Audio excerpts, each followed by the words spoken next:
ini sebelumnya adalah entitas PTA. Rutin impor ini, kasihkan tabelnya bila perlu. Pak, ini rutin masuk impor, karena memang ini nyambung ke pertanyaan dari Ibu Apriana. Ibu ya ini ya? Ya, betul, Ibu. Terkait barang baru, supplier baru. Nah, maksudnya gini, itu di Ibu Syariah tadi kan kesannya juga jadi importir baru, Pak Heru, kan gitu?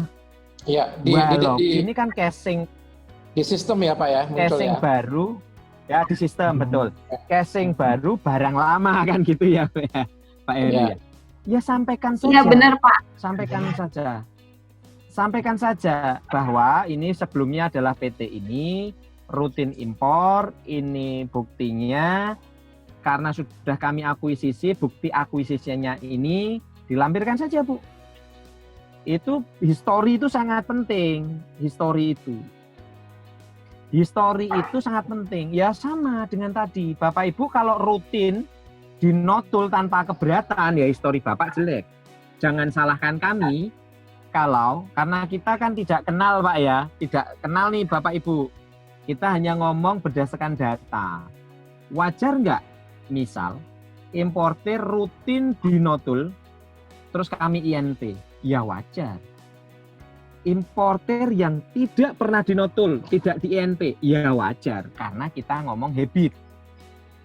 Maka habit ini yang perlu kita luruskan. Pentingnya fight di pengadilan, keberatan banding. Ini saya diprotes oleh banyak teman. Bro, lu kalau ngajar, kalau ini jangan usah nyuruh keberatan lah. Saya jawab, Mas, kalau keberatan tuh hak importer. Kalau kita nggak mau importer keberatan, ya kita harus bisa buktikan bahwa koreksi kita benar. Kita benar dalam menggugurkan, kita tepat dalam menetapkan. Itu pentingnya kita. Gitu, kita sampaikan Bapak Ibu. Lah kalau importer baru gimana, Bu Apriana? Importer baru, pertama kali impor, ya sampaikan data yang ada. Nah, ini Bapak Ibu, Ibu Apriana harus memahami di DNP yang tadi ditampilkan oleh Pak Heru. Saya baru impor, Pak. Pertama kali, supplier baru, barang baru. Kok di DNP ya, Pak? Kok di INP ya, Pak? Ya pasti. Karena baru, supplier baru. Saya sebagai pemeriksa belum kenal. Belum tahu, jadi saya belum bisa uji kejujurannya, kan begitu Bu Apriana. Makanya saya INP. Lah, jawaban dari Ibu akan mengatakan, karena baru berarti dokumen saya terbatas dong, Pak. Seterbatas-terbatasnya Ibu sampaikan semua. Pasti ada korespondensi terbentuknya harga. Pasti ada PO, pasti ada invoice sales kontrak. Dan ingat, pasti ada buku hutang. Tolong itu disampaikan. Dimengerti ya Pak? Dipahami ya Pak? Bu Apriana ya? Belum ada rekening koran, belum ada bukti bayar. Ya nggak usah dilampirkan Pak, Ibu Bu Apriana. Nah, Pak, ini adalah kami barang baru, supplier baru. Sebelumnya saya impor juga barang yang lain. Bapak Ibu, sampaikan juga. Nggak ada masalah. Kami akan melihat konsistensi Ibu. Nggak masalah dilampirkan PIB yang lain. Akan dibaca nggak Pak oleh PFPD-nya? Insya Allah dibaca, insya Allah dipelajari. Gitu. Ini beli barang baru, supplier baru ya Bu Apriana ya? Betul ya? Importir lama, rutin impor, tapi suppliernya baru, barang baru. Iya, nggak apa-apa, sampaikan aja. Boleh kok impor dari supplier baru, barang nggak ada larangan. Gitu. Data dukungnya sampaikan, Bu. Ingat, Ibu ada kolom buku hutang. Ibu centang buku hutang, lampirkan buku hutang Ibu. Kalau itu belum bayar, begitu. Gitu. Dipahami ya Bu Apriana ya? Wah, ini masa Pak Agus luar biasa. Maaf Pak, salah satu fungsi BC adalah trade facilitator. Kemudian adalah valuation advice. Oke. Importer umum. Oh ya. Siap. Oke. Gini Pak, valuation advice. Ini gini Pak. Ini nanti di undang-undang yang baru Pak Agus, karena undang-undang kita sudah lebih dari 10 tahun akan diperbaiki, termasuk PMK 160. Valuation advice ini kan apa namanya terkait nilai maksudnya ini Pak Agus ya. Oke, dari official assessment Oke, ini memang untuk importer tertentu. Nah, nanti akan dijelaskan Pak di undang-undang baru sama PMK baru. Betul ya, nilai pabean, betul Pak Agus. Jadi gini, pada prinsipnya rezim kita adalah self declaration. Self assessment itu kalau saya membahasakan self declaration, bukan official ya. Nah, valuation advice ini untuk perusahaan-perusahaan tertentu. Memang tidak diberikan ke semua, Pak. Dan ini aturannya sangat rigid nih Pak di Direktorat Teknis. Karena ini makanya nanti ada AEO, ada di tingkatnya di atas MITA Pak ya. Lah yang kita diskusikan pagi dan siang hari ini adalah importir umum atau produsen yang tidak mendapatkan fasilitas khusus begitu. Pak Agus, nah ini mungkin nanti kita bahas tersendiri Pak ya. Gitu. Ini termasuk nanti akan ada yang menanyakan terkait PKSI misal. Pak, saya minta PKSI kok nggak dijawab gitu, misal gitu. Nah, ini ada keterbatasan-keterbatasan yang memang tidak bisa kita layani. Barang pengganti, apakah wajib barang yang rusak terus dikirim kembali ke negara asal? Oh, tidak wajib.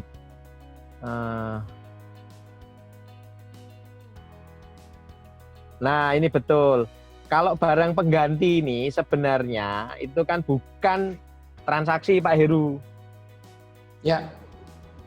Nah, ini beda, memang perlakuannya beda.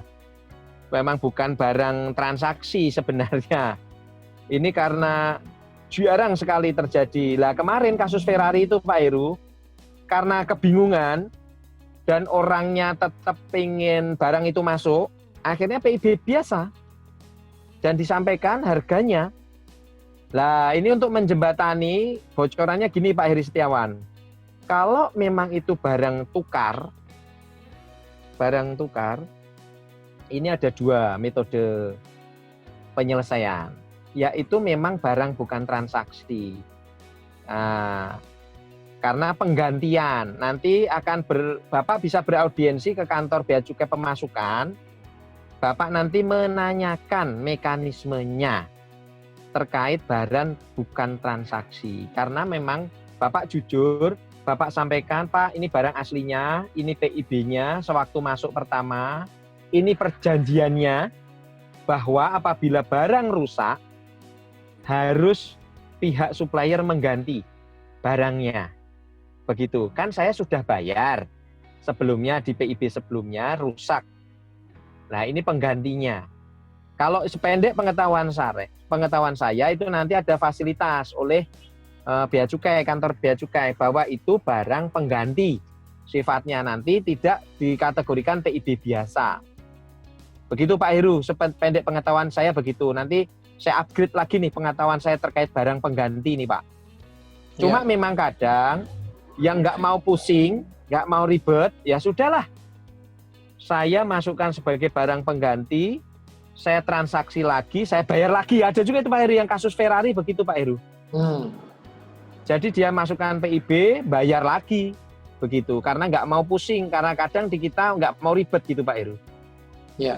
Nah, kalau itu masuk di Bea Cukai Priok, bisa nanti di audiensi Pak, ngajukan audiensi, bertanya ke sisi terkait mekanisme. Karena ini masih banyak ruang abu-abu Pak Heru.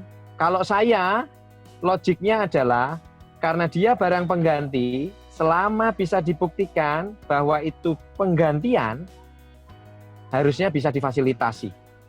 Gitu. Ya, setuju Pak. Gitu. Oke. Wah ini luar biasa nih hari ini, banyak ilmu saya dari Bapak Ibu sekalian ini. Pertanyaannya luar biasa ini, Pak Agus luar biasa ini, sangat memahami nih. Oke, Pak Dwi, ini sekarang kita akan membahas terkait dengan keberatan Pak. Ini di sini ada slide keberatan gitu ya. Jadi Bapak Ibu bisa melihat Itu kalau keberatan tuh udah ada di PMK 51 2017. Ini udah Siap. menggambarkan prosesnya seperti ini. Ini sebenarnya yang penting ada di poin yang di kiri bawah itu adalah bukti dan data pendukung. Itu jadi ini kan kalau kita pengajuan secara hukum itu kan ada formal, ada material ya Pak ya, Bapak Ibu ya. Ya, betul. Ya. Adalah bagaimana kita memenuhi syarat-syarat secara formal itu tanggalnya, syarat-syarat minimalnya. Tapi kalau udah bukti tanda pendukung itu udah materi. Materi dari Bapak di sini sudah harus memberikan semua di sini nih. Memberikan semua, kalau perlu meminta audiensi gitu Pak. Jadi, nah sepanjang pengalaman Pak Dwi nih, pada saat importer mengajukan keberatan gitu ya Pak ya, apakah oke, kalau keberatan kan nanti kalau KPU akan diproses oleh KPU sendiri ya Pak ya? Ya, nah, betul. Contohnya di Priuk misalkan. Misalkan saya keberatan atas notulnya Pak Dwi. Saya masuk ke bagian keberatan Pak ya. Nah, nanti apakah Pak Dwi sebagai PFPD yang menotul dari perusahaan saya akan juga membahas terkait dengan keberatan saya atau gimana Pak? Nah, gini. Ini terkait keberatan. Kalau di KPU Priok, kita sudah diajarkan oleh Bapak Kepala Kantor, kita profesional dan proporsional. Artinya sesuai syarat material dan prosedural. Saat Bapak mengajukan keberatan, itu hak dari importir. Dan nanti teman-teman tim keberatan itu independen dan profesional. Bukan karena teman PFPD yang mutus, terus akhirnya bela PFPD, tidak. Artinya akan diuji. Dan kami PFPD nanti akan dikonfirmasi. Apabila itu ranahnya kemudian itu diterima atau ditolak, kami akan diajak diskusi. Mas, ini penetapanmu, pengguguranmu gimana nih detailnya? Kan itu di sistem sudah ada Pak Heru. Oke. Dasar penolakannya apa?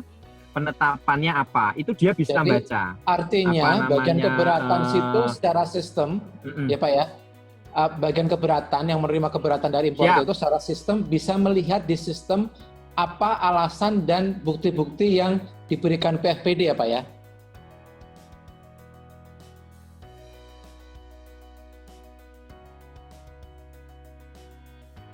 Halo? Putus sih. Siap Pak Heru, siap. Ya, benar Pak, benar nggak Pak? Mohon diulangi Pak. Jadi gini Pak, artinya di bagian keberatan yang menangani keberatan di Tanjung Priok ya, itu bisa melihat secara sistem apa yang dilakukan PFPD, sejarahnya apa, alasannya apa, dan bukti-bukti apa yang menguatkan bahwa PFPD itu melakukan notul kan Pak ya? Iya betul. Nah di sini apakah pelaksanaan di sana itu diajak diskusi nggak sih Pak? Artinya apa hanya kasus tertentu saja gitu ya? Bagian keberatan dengan PFPD itu mengajak diskusi. Ini keberatan perlu kita tolak atau perlu kita terima nih, seperti itu Pak. Bagaimana Pak? Nah, diajak diskusi Pak. Diajak diskusi, dasar-dasarnya seperti apa. Karena apa? Ini untuk perbaikan kita ke depan. Jangan sampai kita melakukan kesalahan betul yang enggak gitu ya? Betul. Jadi nanti kalaupun, jadi ada dua Pak Heru, saat kita keputusan kita dikoreksi, koreksi itu bisa diterima, bisa ditolak ya Pak Heru? Ya. Jadi misal dia itu di kasus keberatannya ditolak, itu kami pun dapat masukan dari teman-teman keberatan untuk menguatkan penolakan kita di kelak kemudian hari Pak Heru. Oke. Begitu juga sebaliknya, saat keberatan diterima, kita dikasih masukan. Oh ini kamu udah benar, nolakmu sudah benar, tapi ini ada data dukung tambahan yang di posisi kamu memang belum ada. Kita baca itu Pak Heru. Oh ternyata ada bukti transfernya valid, kemudian ada data dukung, bla bla bla. Oke terima, lanjut gitu Pak. Oke, jadi ini menyambung yang tadi Pak ya, yang awal-awal kita dia. Artinya apa? Artinya pertama pada saat importer dikenakan notul itu harusnya wajib keberatan Pak. Jika ya Pak ya, jika memang yakin punya bukti dan bisa membuktikan bahwa harganya wajar. Betul nggak Pak? Betul. Karena Betul pada saat di proses keberatan itu ternyata memang bagian keberatan itu mengajak diskusi dengan PFPD. Betul nggak Pak ya? Dan artinya nanti suatu saat kalau misalkan terjadi transaksi yang sama, PFPD lain juga akan mikir juga dong Pak. Waduh, ya betul. Ternyata bener juga nih importir transaksinya. Aku nggak jadi notul dah, ya, seperti itu Pak ya. Betul sekali, betul.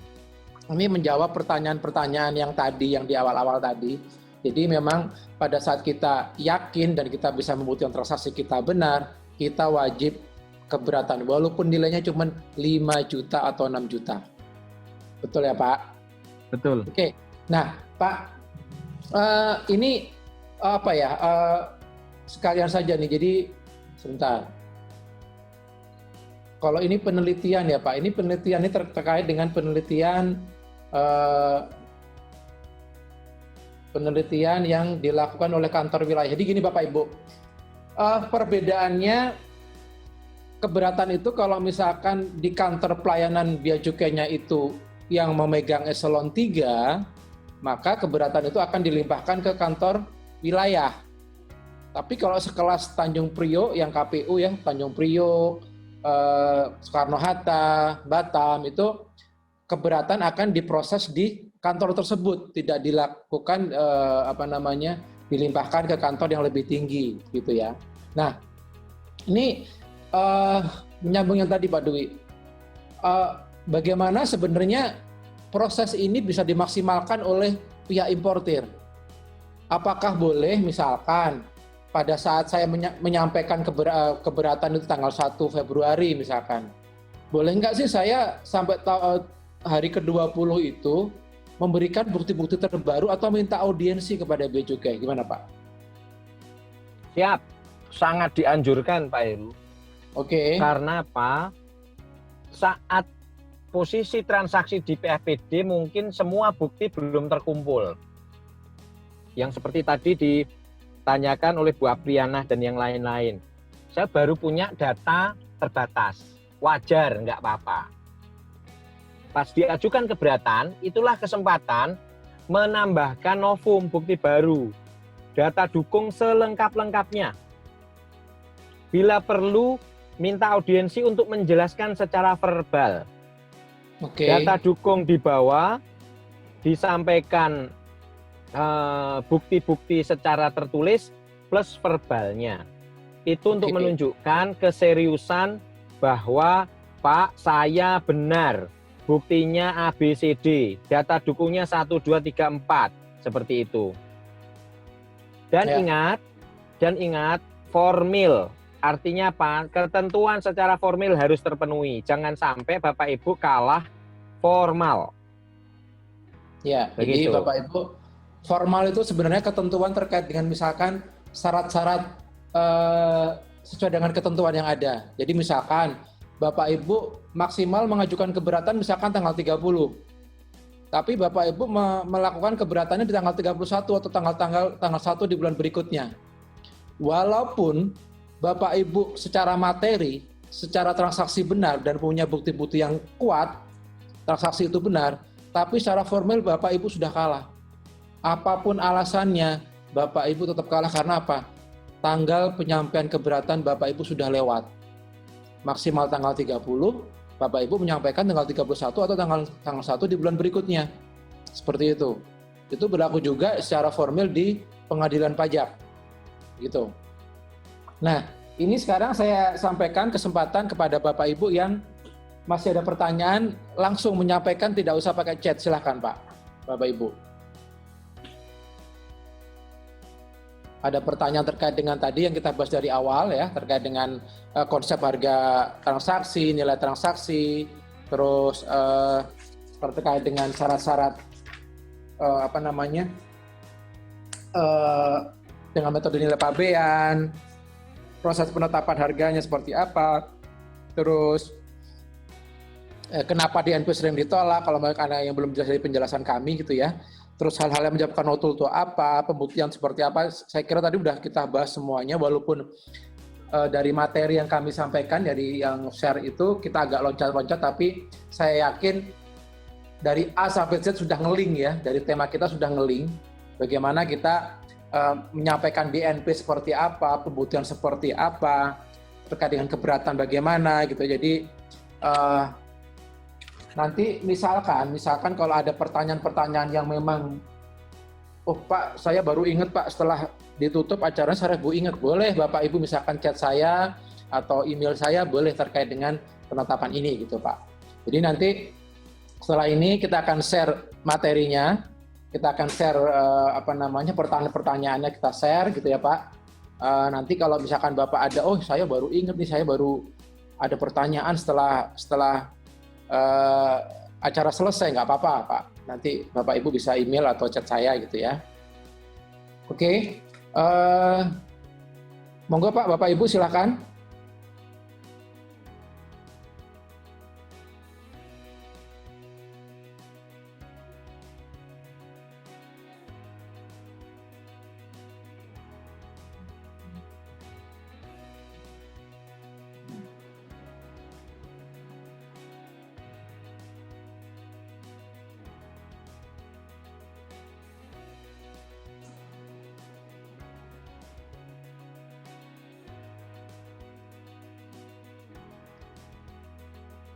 Halo, ini kayaknya peserta udah pada jelas nih. Ini kalau saya ngajar di kampus nih, jelas atau belas gitu ya. Jadi kalau jelas juga diem, belas juga kadang belas itu nggak ngerti tapi diem aja gitu. Jadi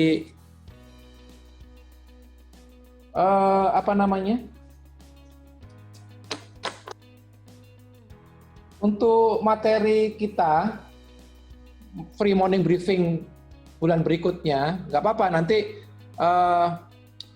Bapak Ibu boleh chat di sini apa yang wah kayaknya seru juga nih kalau kita bahas ini gitu ya. Jadi Bapak Ibu bisa memberikan usulan materi yang kita bahas gitu ya. Ini free Pak ya untuk yang bulan depan ya, atau 2 bulan ke depan kita free.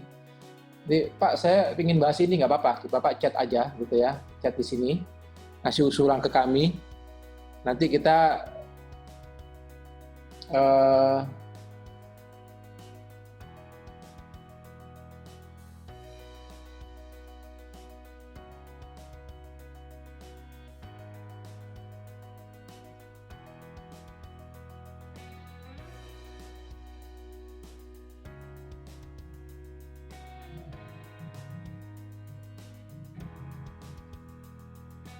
Izin Pak Heru. ya, silakan Pak. Mungkin ini karena pada malu Pak Heru ya. Itu mungkin nanti bisa dilanjut. Ya. Nyambi kerja nih makanya. Ini Bu Herlina. Yang lain ini ya. Ini WA saya nih siang Pak, maaf tadi tadi yang pertanyaan saya bagaimana ya kalau tanggal polis asuransi jauh lebih dari tanggal pengapalan gitu loh Pak. Oh iya. Ya, itu kan. Nah, izin. Jadi misalkan tadi Pak contohnya tanggal asuransinya Desember tahun 2020, importasinya baru bulan ini gitu loh Pak. Itu bagaimana Pak? Apa secara administrasi gugur atau bagaimana? Kalau dari ketentuan asuransi kan patokannya tanggal BL ya Pak ya? Ya. Harus maksimal itu kan sama ya Pak ya? Iya, maksimal tanggal BL sama dengan tanggal BL. Kalau dia melewati tanggal BL baru digugur kan gitu ya? Ya. Kalau dia sebelum tanggal BL sih diterima begitu. Oh. Kalau lewat tanggal BL ya lewat yang digugurkan yang lewat tanggal BL Pak Heru. Iya, makanya secara logika ini kapal sudah berangkat tapi kok di covernya baru bulan Desember gitu loh Pak. Itu kan juga sebenarnya kan pakai logika juga bagaimana cover kapal sudah selesai udah nyampe ke Indonesia kok baru di cover, artinya ya nanti oleh PFPD transaksi ini akan dikenakan nilai harga transaksi Pak ya, harga invoice, harga asuransi ya Pak ya, ditambahkan sebesar 0,5%. Ya Pak, betul nggak Pak ya?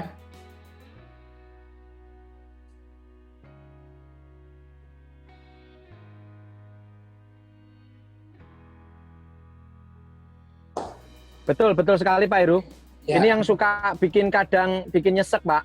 Kasihan importir nih kalau karena 0,5% dari Iya, paling kadang notul kadang misalkan cuma 1 juta, tapi dia dapat pakai SKA, pakai COO yang 0%, akhirnya kan timbul 5 juta Pak. Itu yang kadang nyesekan Pak ya.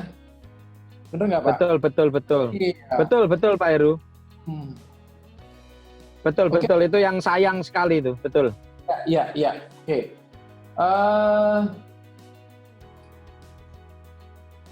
Oke.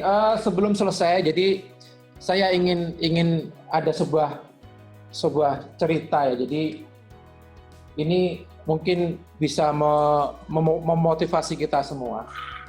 Ini hanya mungkin 2 menit saja. Jadi ini kisah terkait dengan emas dan tanah.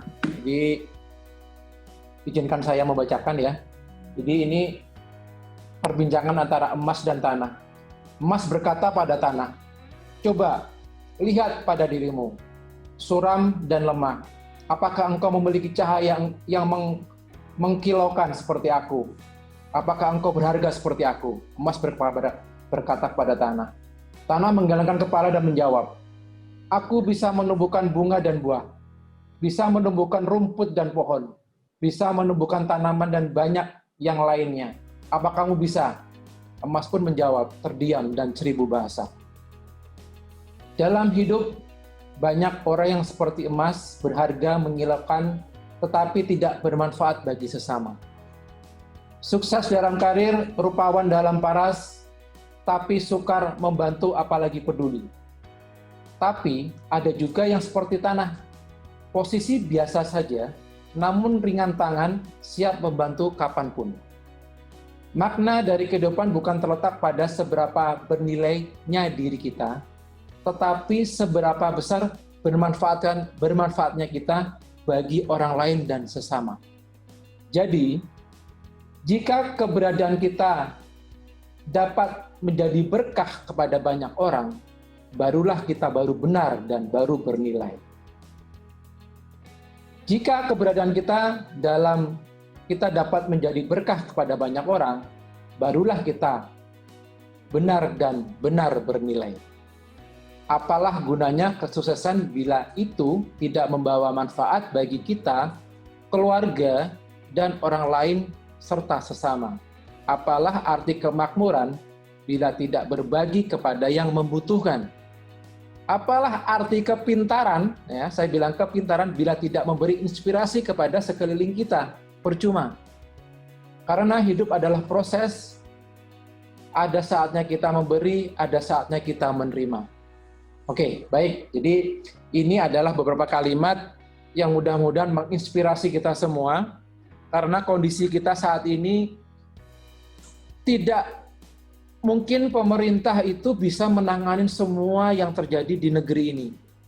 Perlu orang-orang sekitar kita, perlu kita sendiri yang bermanfaat bagi kita, bagi minimal keluarga, minimal teman sesama kantor, minimal keluarga dekat itu bisa memberi manfaat. Jadi kapan lagi bencana di Indonesia ini bisa selesai kalau tidak ada orang-orang yang seperti kita ini yang bisa memberi manfaat, baik itu sedekah, baik itu donasi, baik itu ilmu, baik itu hanya sebagai contoh kepada anak kita, perkataan yang baik seperti itu. Jadi ya, saya yakin mengertilah apa yang saya sampaikan, semoga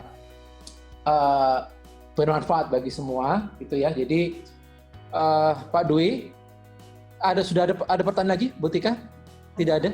Ada juga? Ada tambahan dari Oke. Diana. Ada tambahan, oke. Pertanyaan dari paling bawah ya. Oh, terkait ini Mas, hasil audit dikoreksi ininya. Saat selesai audit, sorry, ntar dulu. Ini kalau saya agak susah kalau pakai. Ntar.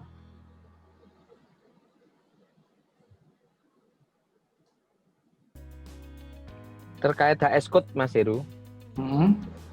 Kalau sudah dikoreksi oleh teman-teman auditor, apakah HS code ini bisa jadikan acuan? Bisa, Pak. Ibu. Ya. Jadi gini Pak, pada saat auditor datang gitu ya, terus jadi gini, ada proses notul ya, notul, kemudian kita keberatan gitu ya, belum ada keberatan kita kalah, belum ada keputusan dari pengadilan gitu ya. Ya bisa saja acuan dari penetapan auditor berbeda misalkan ya Bu ya, itu bisa menjadi acuan teman-teman di PFPD. Atau misalkan setelah proses keberatan selesai dan sudah ada keputusan dan menyatakan bahwa HS code-nya A, importer A benar, itu akan menjadi acuan oleh auditor maupun oleh PFPD di pelabuhan tujuannya, pelabuhan akhirnya, itu bisa jadi acuan. Atau misalkan kita menetapkan HS code A, Bea Cukai menetapkan HS code B, ternyata pengadilan menetapkan HS code C. Ya bisa juga C itu jadi acuan oleh auditor maupun si PFPD-nya, gitu Pak. Terus ini Pak mau bertanya di luar nilai pabean saat selesai audit berapa? Oke. Pak Heru, apakah materi surat ini akan di-share? Oke, akan kita share Pak. Nanti kita akan share setelah acara ini. Nanti Bapak Ibu juga akan menunggu kiriman kita, Bu Dibek ya. Isinya nanti bisa dilipat-lipat pas keluar sepeda Brompton gitu ya Pak. Waduh, saya juga mau ikut semua begitu 200.000 dapat Brompton. Ada pertanyaan lagi nggak nih setelah ini? Oke, belum ada ya. Oke, jadi Pak Dwi ada yang terakhir disampaikan, monggo Pak. Ya, saya cuma closing statement Pak Heru buat saya ucapkan terima kasih Pak Heru dan tim SF Consulting termasuk Bapak Ibu sekalian peserta Zoom Meet pagi hari ini. Pesan kami tolong dalam penyampaian PIB diingat kembali terkait kebenaran dan seharusnya diberitahukan. Tolong DNP dianggap suatu yang sangat penting sehingga data-data dukung sudah disampaikan saat INP DNP. Kemudian saat ada notul, tolong ajukan keberatan, siapkan data dukungnya, dan semoga ke depan kita lebih baik, lebih tepat dalam pengisian PIB sekaligus dalam kebenaran isi PIB itu sendiri. Kalau mungkin ada kesalahan, saya mohon maaf. Saya sudah cantumkan nomor telepon. Apabila nanti ada yang mau bertanya, monggo silahkan. Kalau kami bisa bantu menjawab, akan kami jawab. Apabila belum, nanti akan kami catat dan kami carikan jawabannya. Terima kasih. Demikian. Assalamualaikum warahmatullahi wabarakatuh. Oke, Waalaikumsalam warahmatullahi wabarakatuh. Terima kasih Pak Dwi. Semoga ada event-event lagi. Saya suka sekali karena banyak orang pintar gitu ya, tapi tidak bisa menyampaikan dengan jelas kepada orang lain, gitu ya. Tapi ada orang-orang yang mungkin standar-standar saja, tapi penyampaian ke orang lain tuh bisa jelas. Dan itu tidak semua orang seperti itu. Kita berharap nanti ke depannya ada materi-materi lagi yang perlu harus kita edukasi kepada masyarakat. Yang saya ceritakan tadi bahwa hidup kita harus bermanfaat bagi orang lain. Kita punya ilmu, kita bisa share ke yang lain gitu ya. Kemudian untuk yang kedepannya saya kira nanti kalau undang-undang udah jadi Pak, ini seru sekali nih Pak. Bagaimana apalagi kalau misalkan undang-undang sebelum jadi kita sudah membahas bocorannya gitu. Jadi bagaimana masyarakat bisa tahu. Siap. Ya gitu ya. Jadi Bapak Ibu, ini kalau saya diskusi dengan beliau, dengan Pak Dwi ini, saya senang sekali karena dia sudah membantu yang dulu bukan importir, sekarang jadi importir gitu loh. Jadi bagaimana kita mengedukasi orang yang dulu yang nggak tahu pajak, yang dulu nggak tahu prosedur bea cukai, sekarang udah tahu. Itu kan bermanfaat sekali Pak. Bermanfaat bagi dia bisa melakukan pekerjaan sesuai peraturan dalam tanda kutip dia dia nggak nyolong lah gitu ya. Kemudian bagi Siap. negara bisa memasukkan pajak buat negara gitu, itu kan suatu yang insya Allah berpahala Pak Dwi. Jadi saya suka gitu ya. Jadi kenapa saya suka sudah 3 kali nih Pak Dwi ya kita berkolaborasi Siap. melakukan ini, Pak ya. Nah jadi semoga nanti kedepannya bisa kita membahas yang lain yang bermanfaat bagi stakeholder, terutama bagi importer dan eksportir di Indonesia. Oke, terima kasih Bapak Ibu semuanya. Selamat berjumpa lagi di acara kami, baik yang free morning briefing ataupun seminar berbayar. Saya akhiri dengan pantun, ya. Baru mau bilang, kok nggak ada pantun? Aduh. Oh iya, jangan lupa ya Bapak Ibu mengisi CFF, karena itu berguna buat kami, karena juga kami ada KPI-nya Pak Dwi. Tidak ada. Siap. Tidak di ASN saja, tapi kita juga ada KPI bagaimana kita mendeliver suatu materi, bagaimana sound systemnya, bagaimana tampilan di layarnya, bagaimana gitu juga harus kita nilai juga gitu ya. Jadi, oke. Pantun saya adalah jalan-jalan. Ketawa dulu nih Bu Esther nih, jadi saya nggak jadi jadinya nih. Aduh, saya lupa nih Bu jadinya nih Bu. Itu tekniknya nih ya. Aduh, saya jadi lupa teh. Oke, jalan-jalan beli anting. Jangan lupa jalan-jalan beli sandal jepit. Jangan lupa pakai anting. Jika perusahaan Anda diaudit, ingat self consulting. Wah, keren. Terima kasih Bapak Ibu.